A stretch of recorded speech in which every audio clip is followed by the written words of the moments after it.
Sosok Muhaimin Iskandar alias Caimin sukses menyedot perhatian publik. Usai bos PKB itu ditunjuk sebagai cawapres Anies Baswedan di Pilpres 2024 mendatang. Beragam respon bertaburan, ada yang melihat sebagai keuntungan politik, juga ada yang menilai sebuah kerugian. Pengamat politik Rocky Gerung mengungkapkan, Capres Koalisi Perubahan Anies Baswedan ditawan Presiden Joko Widodo atau Jokowi melalui Ketua Umum PKB Muhaimin Iskandar alias Caimin.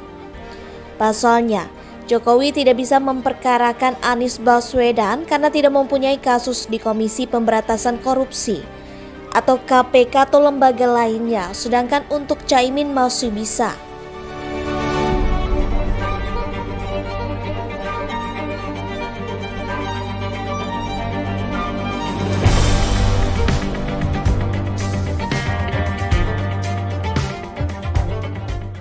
Lalu Jokowi berpikir lagi, oke, supaya Anies nggak jadi presiden, ada sprindik di Anies nggak ada sprindik di Caimin ada.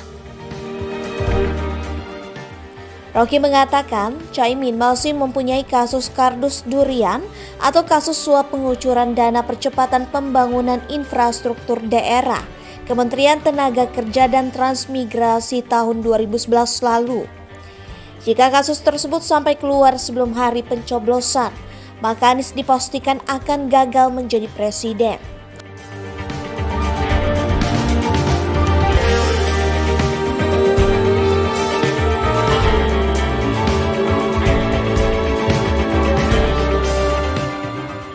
Ada, bayangkan misalnya dua hari sebelum pencoblosan tiba-tiba sprindik keluar pada Caimin karena soal kardus segala macam masih ada di KPK kan, udah gagal lah Anies kan. Jadi kita mesti hitung sampai di situ tuh kira-kira tuh. Menurutnya, Jokowi harus memastikan pengendaliannya maksimal agar Ketua Umum Partai Gerindra Prabowo Subianto atau bakal Capres PDIP Ganjar Pranowo memenangkan Pilpres 2024.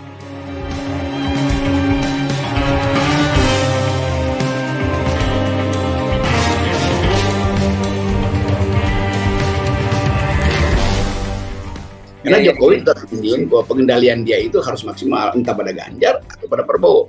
Jadi tetap di otak Pak Jokowi atau Ganjar atau Prabowo, Anies itu nggak mungkin. Sehingga Jokowi menggunakan Caimin untuk menawan Anies agar Ganjar atau Prabowo tak terkejar.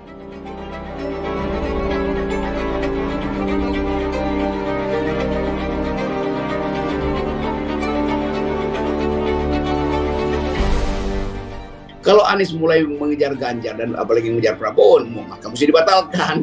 Itu jadi sebetulnya Anies ditawan oleh Jokowi melalui Caimin. Manuver KPK.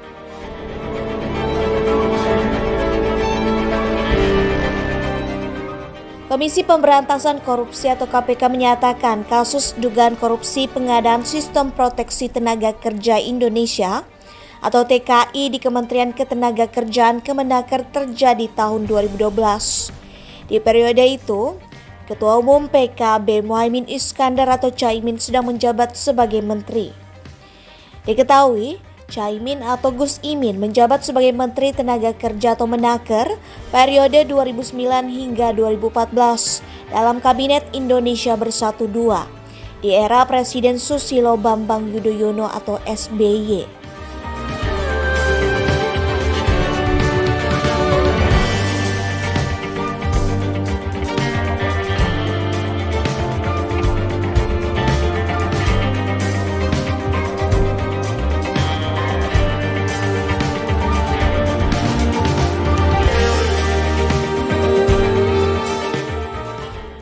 Searching lah. Oh gitu deh. Karena 2012. Pemeriksaannya itu pejabat-pejabatnya yang 2012-an. Jadi ya kita tentu kalau melakukan pemeriksaan itu sesuai dengan tempusnya. Tempus itu waktu kejadiannya kapan.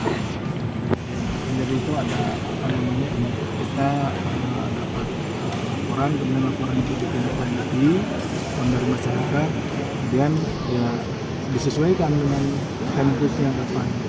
Kalau kejadiannya tahun itu ya siapa yang menjabat di tahun itu.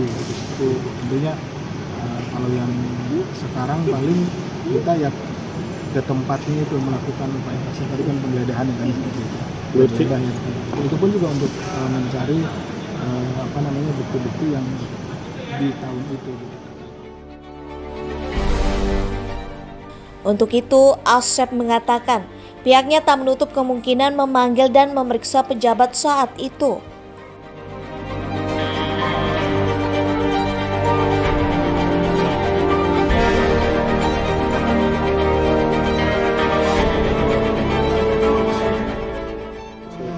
Semua pejabat di Tempus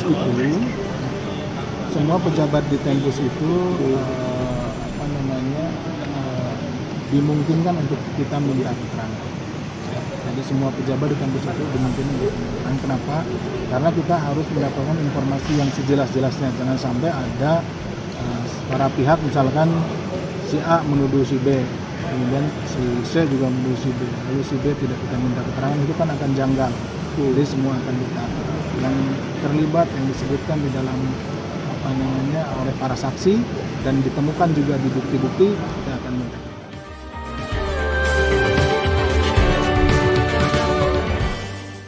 Dalam kasus ini, KPK telah menetapkan 3 orang sebagai tersangka. Berdasarkan informasi tribunnews.com, 3 tersangka itu yakni Sekretaris Badan Perencanaan dan Pengembangan Barenbang Kemenaker, Inyoman Darmanta, Direktur PT Adi Inti Mandiri, Kurnia, dan Reina Usman.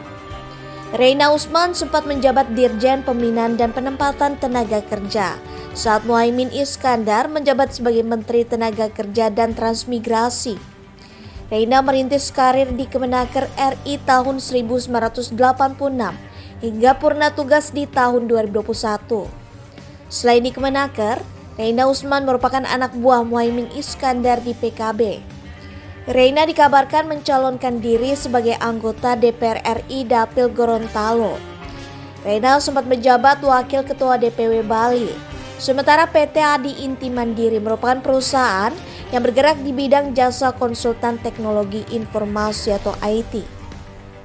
Proyek pengadaan sistem pengawasan dan pengelolaan data proteksi TKI berada di bawah Direktorat Jenderal Pembinaan Penempatan Tenaga Kerja atau BINAPENTA.